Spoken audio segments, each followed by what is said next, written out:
नमस्कार दोस्तों, मेरे YouTube चैनल पर आपका स्वागत है।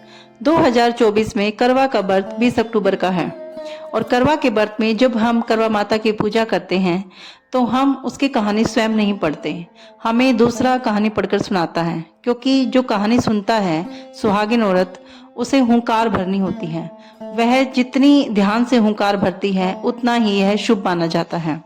इसीलिए करवा के व्रत में कहानी सुनने के लिए हम ब्राह्मणी या कोई बड़ी औरत या अपनी सास इनसे कहानी सुनते हैं।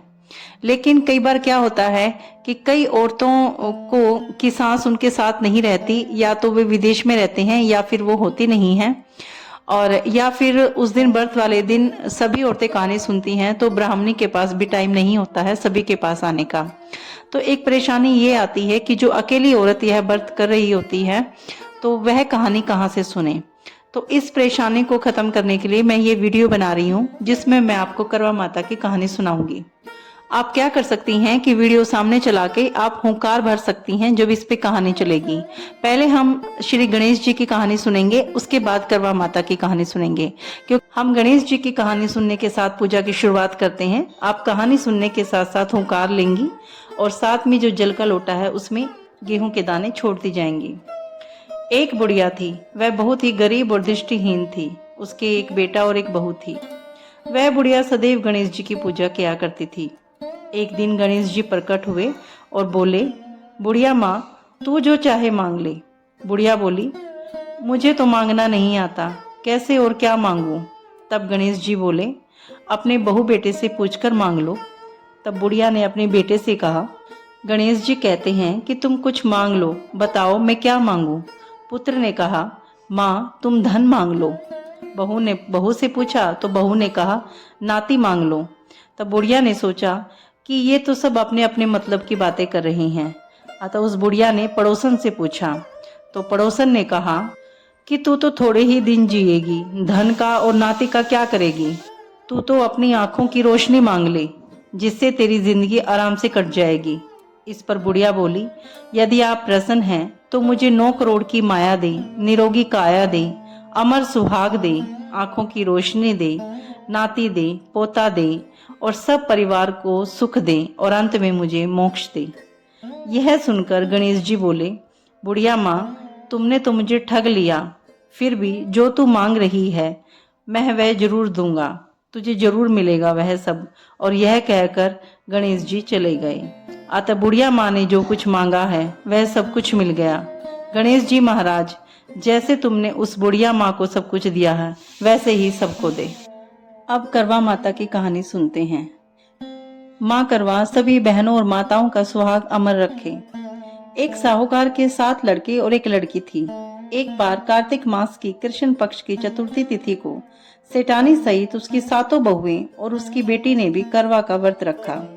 रात्रि के समय जब साहूकार के सभी लड़के भोजन करने के लिए बैठे तो उन्होंने अपनी बहन से भी भोजन करने के लिए कहा।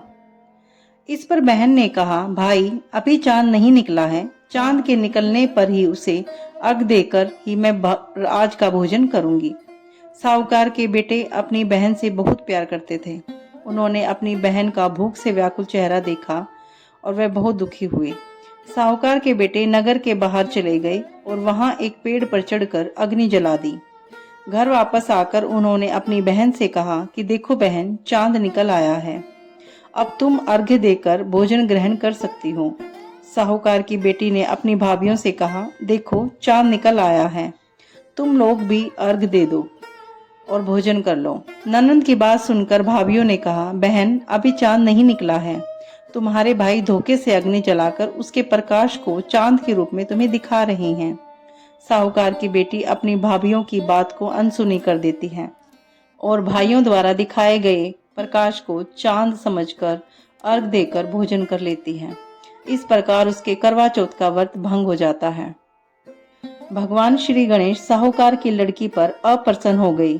गणेश जी की अप्रसन्नता के कारण उस लड़की का पति बीमार पड़ गया और घर में बचा हुआ सारा धन उसकी बीमारी में लग गया। साहूकार की बेटी को जब अपने किए हुए दोषों का पता लगा तो उसे बहुत ही पश्चाताप हुआ। उसने गणेश जी से क्षमा प्रार्थना की और फिर विधि विधान पूर्वक चतुर्थी का व्रत शुरू किया। उसने उपस्थित सभी लोगों का श्रद्धानुसार आदर किया और उसके बाद उनसे आशीर्वाद ग्रहण किया। इस प्रकार उस लड़की को श्रद्धा भक्ति को देखकर एकदंत भगवान गणेश जी उस पर प्रसन्न हो गए और उसके पति को जीवन दान प्रदान किया। उसे सभी प्रकार के रोगों से मुक्त करके धन संपत्ति और वैभव से युक्त किया। जिस प्रकार माता पार्वती जी का सुहाग अमर है, ऐसे ही सभी माताओं बहनों का सुहाग अमर रहे।